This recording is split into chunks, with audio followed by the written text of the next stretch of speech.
Eu estou muito hesitante em falar do show do Gilberto Gil, por insistência do meu amigo Júnior Mariano. Resolvi gravar esse vídeo que muito me toca, muito me emociona. A existência do Gil, de ver uma pessoa levada ao sumo de sua essência, se é que a gente pode falar disso, antes da pessoa morrer. E o show é a despedida, é anunciada a turnê como sendo a última. A gente sabe que músico, de repente, o Silvio Caldas e muitos outros disseram que essa era a última e tal, e depois não era exatamente isso. A gente espera até que não seja, né? Que ele continue. Quero falar de Gil, não nos seus aspectos técnicos, artísticos, de um show magnífico que assisti agora no Rio de Janeiro, na Farmácia Arena, esse nome estranho, né, de origem turca, Farmácia, perto da Vila Olímpica, numa região, para mim, não muito conhecida e muito desenvolvida, né, imensa a arena e completamente lotada, né, por um público muito especial que não parava de dançar. E o show começou com um palco que é emocionante, que é aquele de cortar a voz de tanta emoção.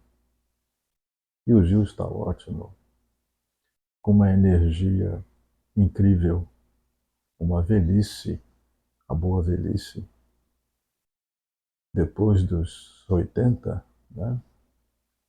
E de quem eu venho acompanhando desde o início, no Rio de Janeiro, lá pelo século passado, e que coincidia com a nossa juventude. E ele era um modelo, ele era um ideal de ego, ele era alguma coisa assim, muito querida nas suas, na sua música, nas suas criações, na sua riqueza de linguagem, de invenção poética, de vigor combativo, criativo, do enfrentamento da ditadura, da morte, do exílio,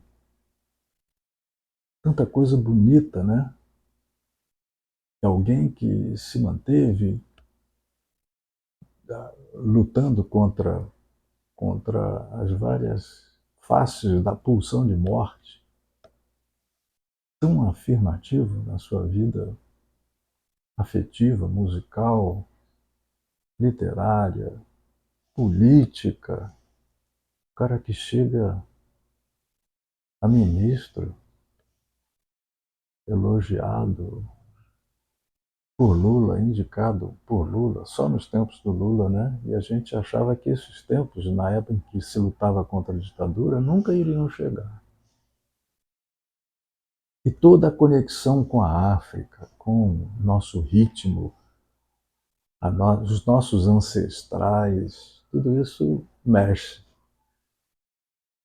E eu hesitei muito em gravar esse vídeo, porque poderia parecer uma coisa assim, oportunista, né? De repente ficar tomando carona no sucesso dos outros, né? Mas eu não poderia deixar de registrar a minha, o meu contentamento, a minha alegria de ter visto, depois de tantos anos. O show é isso, é uma descrição das várias etapas da, da, da vida e da criação do Gil.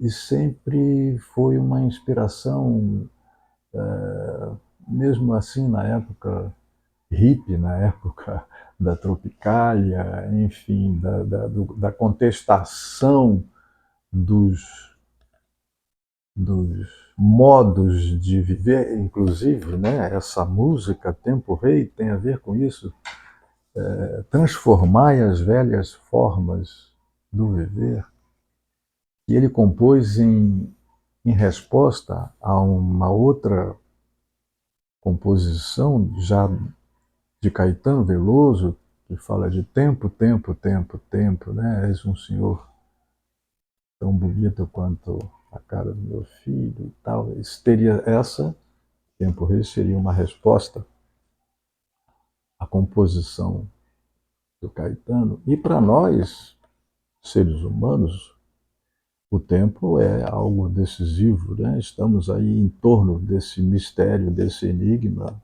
o tempo todo.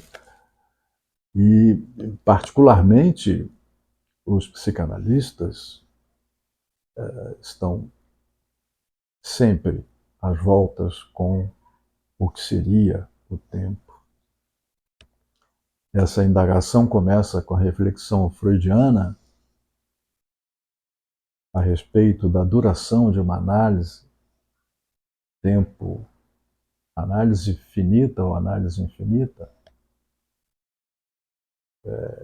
Que tempo dura uma análise pessoal?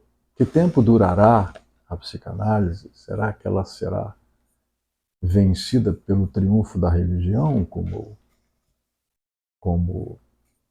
disse Lacan num dos seus trabalhos sobre isso, que para Freud era uma forma de sublimação no seu futuro de uma ilusão. Então, o tempo foi sempre uma questão presente entre os psicanalistas que adotaram, a partir da reflexão freudiana, seus critérios em relação ao fim de análise, em relação à entrada de análise, em relação à duração de uma sessão, se ela pode durar 50 minutos, a crítica que se fez durante muito tempo, né, a hora de 50 minutos, quando o analista tiraria 10 minutos para descansar, beber água e ir ao banheiro, coisas dessa ordem, né? O que determina a duração de uma sessão? Uma sessão pode ter muitos insights, pode ter muitas descobertas dentro desse tempo chamado cronológico, que foi tão criticado por Lacan e seus seguidores, em função e em proveito de uma noção chamada de tempo lógico, que se inspira muito na prática Zen, do Zen budismo, e também na filosofia de Hegel, essa ideia de que o tempo, em termos de um senso comum, um tempo que é vivido de várias maneiras, algo que se apresenta como uma duração e de repente tem uma lógica, assim como o fantasma de repente tem uma lógica, novas ideias que aparecem na psicanálise e que exigem uma reflexão para a tomada de decisão. E eu, particularmente, aqui no meu canto, depois de alguma meditação sobre esses temas do tempo, entendi que se trata, imaginariamente, de uma divindade, é um Deus. Como comparece na música do Gil e também no Caetano, né? É um Deus mitológico, um Deus assim que comanda, compõe nossos destinos, né? Que fabrica nossas ilusões e ao mesmo tempo as destitui. Esse tempo, depois de muito meditar, cheguei para meu uso pessoal uma noção muito rasa de que o tempo de uma sessão, pelo menos, é uma questão de conveniência. Depois de tanta teorização, cheguei a essa conclusão de que ela é de ordem pragmática, algo da conveniência do analista e do analisante. Foi como eu concebi, depois de pensar muito, meditar muito, e depois de olhar essa existência tão rica, tão fecunda de Gilberto Gil, que nomeia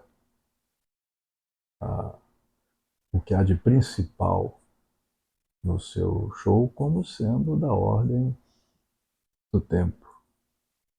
Esse enigma que aponta para uma boa velhice, por alguém que se realizou o mais próximo possível de uma plenitude.